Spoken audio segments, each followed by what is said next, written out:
Welcome back. Now, this week, the Basic Education Department is expected to present a proposal for the rest of the 2020 academic year, which has been disrupted because of COVID-19, as well as a subsequent national lockdown.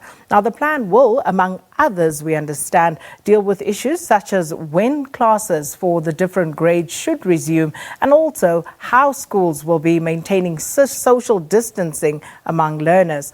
Last week, Professor Jansen from Stellenbosch University penned an article suggesting that the 2020 school year was for all intents and purposes over and should be written off, a view which the department has since described as unfortunate. So to discuss the department's plans for the rest of the year, I'm joined via Skype now by Department of Basic Education spokesperson Mhlanga. Thanks for your time this morning, Mr. Mhlanga.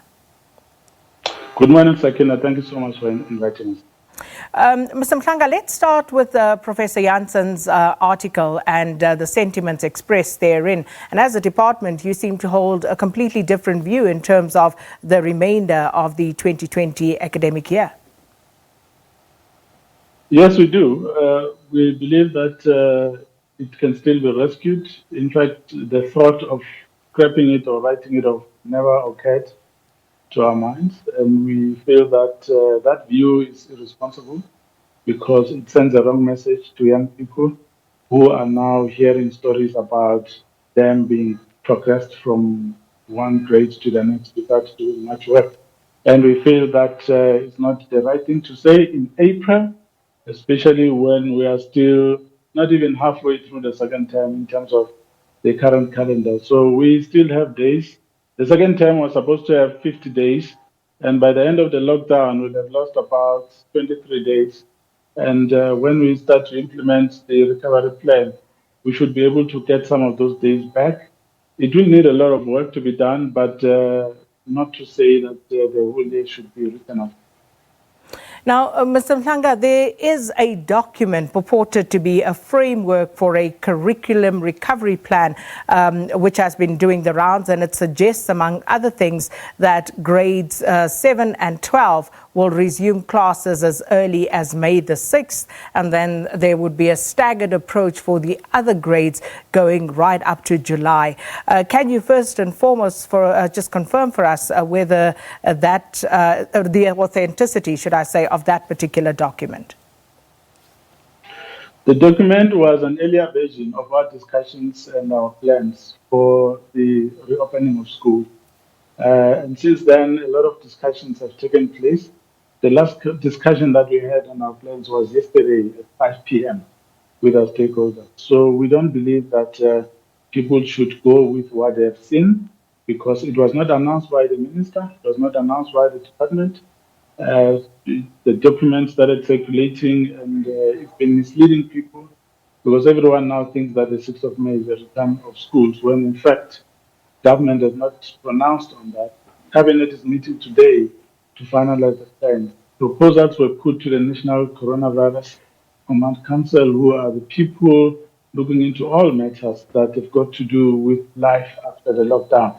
So any other statement indicating any direction regarding schools, it's incorrect because the final decision has not been taken.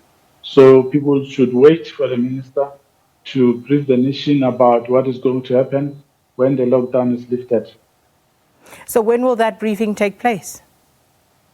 Cabinet is happening today, and everything else will flow from there. So as things stand now, Mr. Mhlanga, and you say we shouldn't pay much attention to what is out there. Parents are, of course, very anxious about the rest of the 2020 academic year. And without any clear directive, what is it that you would advise them to do at this point?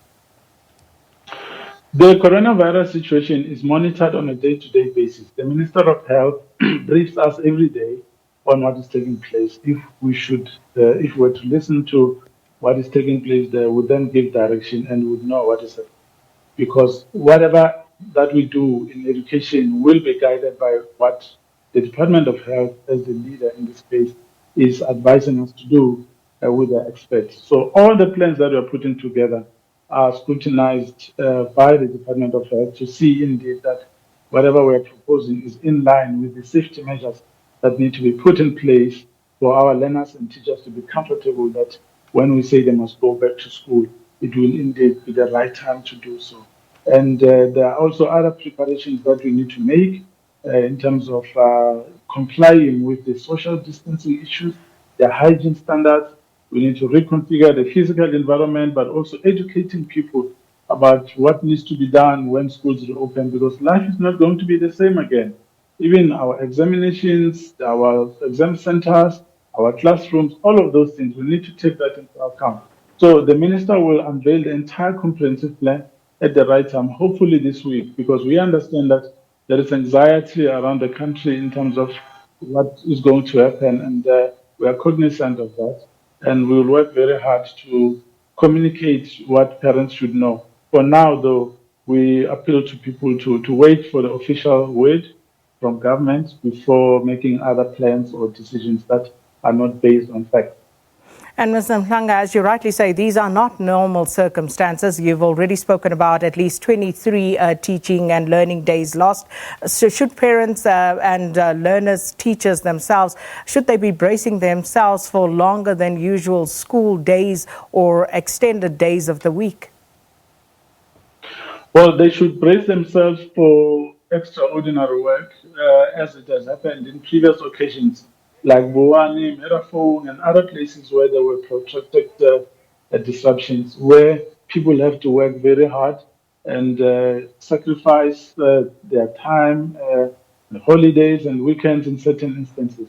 But of course, everyone will have to play their part, because the only way we can succeed in the implementation of this type of plan is if all stakeholders participate, and willingly so, with the understanding that we have a goal to achieve, and that goal is to try and recover some of the lost time. So we appeal to people to please prepare for that, so that when it happens, you understand that the coronavirus basically came and surprised all of us and disrupted everything. It was never planned. So whatever we are doing now, we are doing to make sure that we recover some of the lost time and get back the school calendar on track again. Mr. Mhlanga, as we run out of time, I saw a report in News 24 last night, and it speaks to government testing thousands of children for COVID-19 when schools reopen. And they claim to have seen some form of communication in that regard.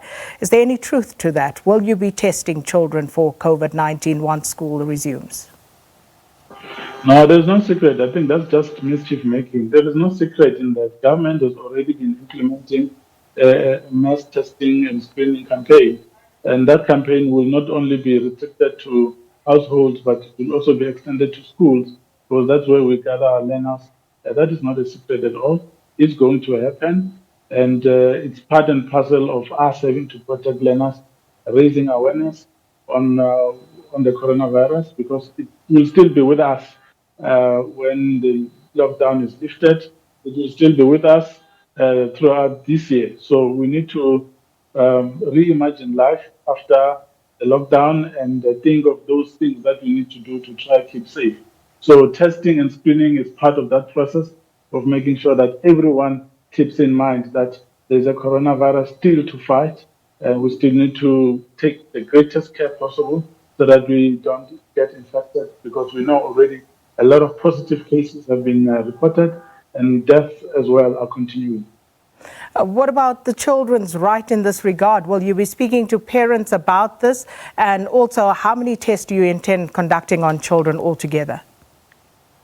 No, we don't do tests. That work is done by the Department of Health. What I was saying is that the testing and screening will be one of the measures that will have to be done in the school. The Department of Health works with us.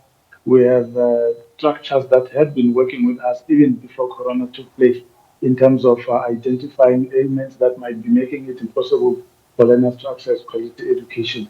So that work will continue. We are saying coronavirus is now a factor that is going to be considered as part of making sure that the integrated school health program of government continues to work for us, because we want our children to be tested, screened, assisted for any particular ailments that they might be facing, which might be interfering with their education. Well, and then perhaps just to bottom line it with regard to children going back to school, and parents are still asking, so can you just give us a final word on that, Mr. Mhlanga? The Minister will make the announcement on when that is going to happen. The proposals and the different views, that's why Cabinet last week even said that there was a need for further engagement on the plans that the different clusters of government had presented to the National Coronavirus Command Council. So those engagements will happen, and we believe that Cabinet, once it has met and deliberated on all these matters, will give direction to the country. That's what we need to wait for right now.